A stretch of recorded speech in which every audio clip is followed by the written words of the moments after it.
Isang mapagpalang araw sa ating lahat, mga kasiyasat worldwide. Naway nasa mabuting sitwasyon kayo lahat na abutin ng aking munting vlog. Ayan, so today is the last day of our provincial operations and hopefully madadali na natin yung target. No, kasi napakahirap pabalik-balik sa probinsya. Magastos. Lugi na nga yata tayo. But anyway, ganoon talaga. Kailangan natin ma-fulfill. So, mag-vlog ulit ako ngayon. Para ma-expound further yung aking article na inilabas din kahapon sa aking FB. Kasi nakita ko halos walang walang nagbasa dahil walang nag-comment, no? Pero anyway, no, very thankful tayo dahil nakuha natin yung atensyon, no? By that article, nakuha natin yung atensyon ng ating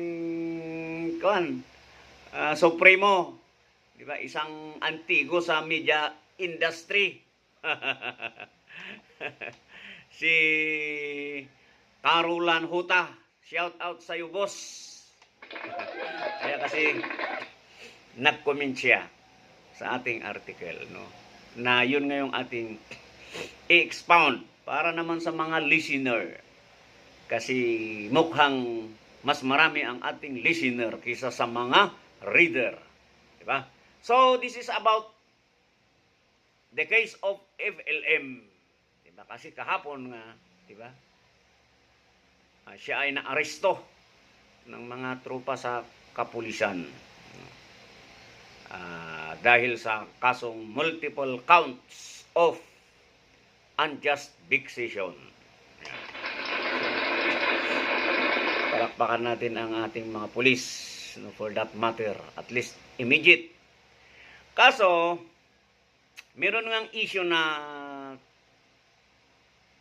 i-post nga natin doon sa ating article kasi it seems may something na hindi tayo nagustuhan sa diskarte ng ating mga pulis. No, kasi ang tanong, preskon ba yung nangyari o public spectacle o tanghalan, sarsuela, di ba? Tanghalan ng publiko. Yun yung tanong at yun na rin yung pinagbabatihan ngayon, pinagdidibatihan ngayon. Hindi ko kinukundina ang action taken ng ating mga pulis, no. For that matter, di ba? Kasi marurunong ang mga yan, alam nilang mga ginagawa. Diba? Mataas ang respeto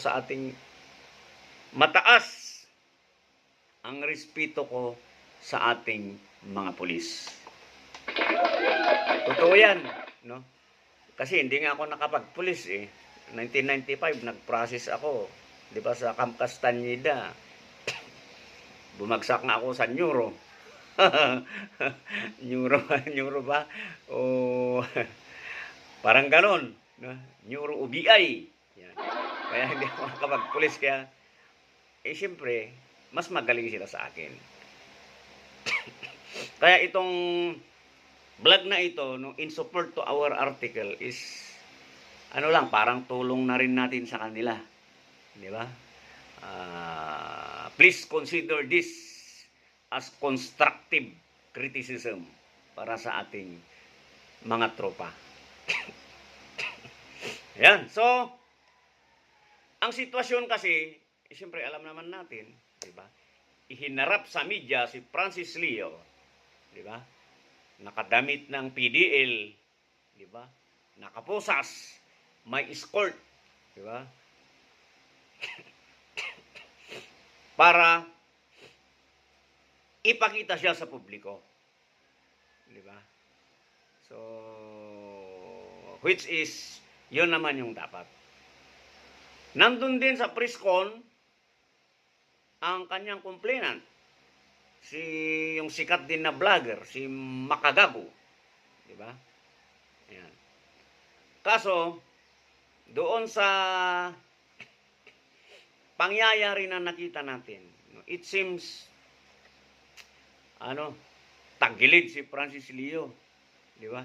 Dihado siya kasi nauwi nga doon sa sagutan. Di ba? Pagpapalitan ng mga unsavory words. Di ba? Mga maaanghang salita. May nagmura pa nga yata. So, siyempre, may nakita pa tayong gesture na hindi dapat makita. I-priskon yan. Di ba? Yun yung pinupunto natin dito. Di ba? Of course, natural, may emotion, may tension. But, please be reminded that that is a priskon. Dapat, kontrolado yun ng ating kapulisan. No, kasi, kaya nga pinagdidibatihan ngayon na hindi naman priskon yan eh. Di ba? Sarsuela yan, tanghalan. Just to gain views. Di ba? Para kumuha lang ng hindi natin alam. Anong tawag doon? Parang, di ba? Kumuha ng views, ano bang tawag doon? We can say public interest. Di ba? Na ito, nahuli na si Mang Hussein. Di ba? Kasi, kasi si Mang Hussein, si Francis Leo? Prominente na social influencer, kaya nabanggit din natin sa nauna nating vlog na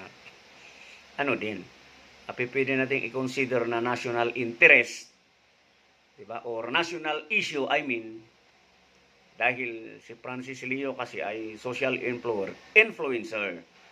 At ang ine-expect sa kanya natin, of course, ang estado is dapat gamitin niya yun para tumulong sa gobyerno. Di ba? Magiging model siya. Ang akusasyon ng iba, hindi yata kasi nangyayari. Okay? So, ano ba ang papel kasi ng kapulisan? Di ba? Doon sa pagka-aristo. Particular doon sa priskon. Siyempre kasi, ang priskon, ulitin ko, hindi yung tablado yan. Di ba? Ng personal na alitan, hindi yan tanghalan. Di ba? The very purpose of that priskon is to give clear information, hindi yung magpakitang gilas, hindi magpasiklab, di ba? And of course, it is expected that our, di ba, PNP, di ba, must manage yung kaayusan, sa priskon na yan. Hindi dapat magiging arena ito o lugar ng palitan ng insulto, di ba? Sa bawat panig, di ba? Dapat yan, na-briefing muna yung bawat panig. Di ba? Briefing muna ng organizer, di ba, ng press briefing na yan. Kung ano yung dapat ganun kasi, di ba? Para patas, di ba? Hindi yung salitain na lang kung ano yung gustong salitain, di ba? Mas prefer kasi dapat na kung sino yung official na tagapagsalita, may spokes diyan dapat di ba? Siya na lang yung nagpaliwanag, tapos binigyan yung bawat panig, di ba? Siya yung referee, di ba? Nang magsalita. Nang maayos at mahusay tungkol doon sa kaso, hindi tungkol doon sa iba na umabot pa sa muraan. And napa-English tayo doon Alam nyo, mga kasyasat, ang kaso kasi ni Francis Leo ay nasa korte na. Di ba? Kaya hindi na pwedeng itong pag-usapan yung merito, yung content ng kanyang kaso, di ba? Yun yung naisulat natin na sub judice, di ba? Nalaman natin yun sa isang vlogger na attorney na sinusubaybayan natin. Shout out, sir. Nakalimutan ko na yung nakalimutan ko na, pero meron at tayong sinusubaybayan na mga ganyan. At least kahit paano nakatulong sa atin. So, even us in the media, di ba? Pag-aralan ko yan sa journalism sa mga seminar ko na pag isang kaso ay nandun na sa korte, hindi na tayo pwedeng mag-reveal pa ng kung ano-anong informasyon. No. That is a taboo. Di ba? Ang maaari lang natin gawin is, di ba, after filing that particular case, kung ano mang kaso yan, ipabalita lang natin, no, for the information of the public. Sabihin natin yun na blah blah blah, nandun na. Pero yung detalye ng kaso, no na tayo dyan. No? Di ba? Hindi na tayo pwedeng magsalita ng anuman na posibleng makakaapekto sa kaso. Ang susunod na lang natin gawin is, kapag nagkaroon na ng ruling, yun, that's the time na papapil ulit tayo, kukunin natin kung ano yung naging desisyon, at ipapublish ulit natin. Yun. Yan, pwede ka nang magbigay ng mga komento doon. Di ba? Mga palabok na ng ano. Yun. No? So, same yan sa civilian and even the accuser. Di ba? Kung may complainant, na isampa na yung kaso, dapat, hindi na siya dapat nagsasalita. Di ba? So, yun. At doon nagkulang yung ating kapulisan kasi napabayaan nga di ba na nangyari? Kasi di ba under the principle of the presumption of innocence na sinasabi, di ba? Hindi yun, karapatan na yan ng tao, ng akusado, di ba? Batay sa ating justice system, di ba? Na hindi mabatikos, and so on and so forth. Ayos ba? Yan. So, yun nga ang nangyari. Now, may issue rin kasi dito na, napindot na natin yung na isama natin yung transparency versus trial by publicity. Dito pumapasok yung claim ni Francis Leo na unjust vexation lang yung kaso ko. And nagawa nyo pa akong, di ba? Pinulutan pa ako, di ba? Nagpa-preskon pa. Di ba? Parang ginawang national issue yung kaso niya. Di ba? Yun nga yung sinabi natin, no? Bagamat we can consider it as national. Dahil ngayong siya, prominenting vlogger siya. At saka ginamit niya ngayong uniforme yata ni RD sa Region 2 or PD. Hindi ko sure yun pero basta isang mataas na pulis, something na pipwede yun. Pero may complainant naman siyang iba Dapat kinulong na lang. Tama rin yung punto niya na simpleng kaso lang yun Dapat pre-innocent siya, pero hindi na yun na-sensationalize kasi ang kanyang kaso. Yan yung tawag namin sa media di ba? Para intriguing, para pag-usapan, isi-sensationalize mo. Di ba? Yan, ang Tagalog nun? Di ba? Parang ipopromote mo siya. So, yun yung nangyari. Kaya feeling, api si Francis Leo Marcos for that matter. Which is, siyempre, naintindihan din naman natin. Di ba? Ulitin ko, nandun yung purpose na i-present, di ba? Ganon, pero siyempre parang napulutan kasi. Tapos ang obserbasyon natin sa mainstream media at saka sa social media, maraming nag-share, di ba? Samantalang wala yata tayong nakita sa meron, pero yung ibang kaso na sinaba natin na pumutok, yung akusasyon ng mga retiradong Marines, parang naka-news blackout. No? Pero observation lang naman natin yon. Hindi natin naman sinasabi yun. That is not conclusive. No? Sorry doon sa mga pero observation ko yon. Hindi nyo ako pwedeng yun. I am entitled of my opinion. Wala kayong doon. Okay? So, and even this, di ba? Ito, observation ko lang doon sa nakita ko, napanood ko, kaya nga gumawa ako ng article. At ito, ini-expound ko sa pamamagitan ng vlogging. Yan. Kaya ito, ulitin ko, tulong natin ito sa mga kapulisan. Diba? Para matignan nila ba yung gap. Diba? Baka something na meron silang nakalimutan doon sa proseso. May mali ba?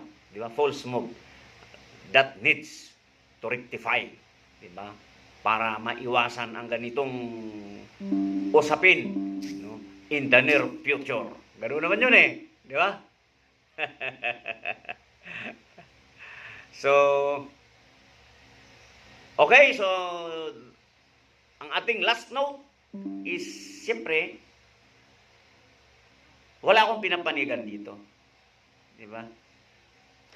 Hindi ko kasi siyempre parehas ito na kaso. Hindi tayo pwedeng magbabase yan. Nandiyan na sa korte, bahala ang korte diyan kung sino, 'di ba? Hindi ako papanig doon sa akusado, si Francis Leo Marcos, hindi ko rin papanigan yung nagreklamo, si Makagago, kasi siya yung na-mention na nakita natin. Di ba? Ang aking punipunto dito is siyempre, dahil may dalawang personalidad na nagbabanggaan, di ba? Dapat, it should be, or it must be, ang tunay na sukatan, di ba? Ng isang institusyon gaya ng PNP, di ba? Is siyempre meron silang yung kapasidad, di ba? Na napanatili nila yung disiplina doon sa priskon, yung dignidad ng bawat isa. At pinaka-importante doon yung impartiality, no? For that matter, yung neutralidad nila. Dapat yung nakita kasi natin is something na diado si Francis Leo di ba? So, yun. Dapat na-maintain nila doon. Kasi para masasabi ng common public na Oscar Kilo yung PNP, na diskartehan nila ng maayos ang kaso. Di ba? So, anyway, diskarte naman nila yan. So, ayaw natin makialam, but it doesn't mean na mananatili tayong tikom ang bibig kung meron tayong nakikita na something na foul. So, ulitin ko, wala silang magtatampo. This is a constructive criticisms para sa mga kinauukulan. So, hanggang sa muli, di ba? Laging tandaan ang sinasabi natin na iwasan natin ang fake news. Huwag magpalinlang at ugaliing magsiyasat.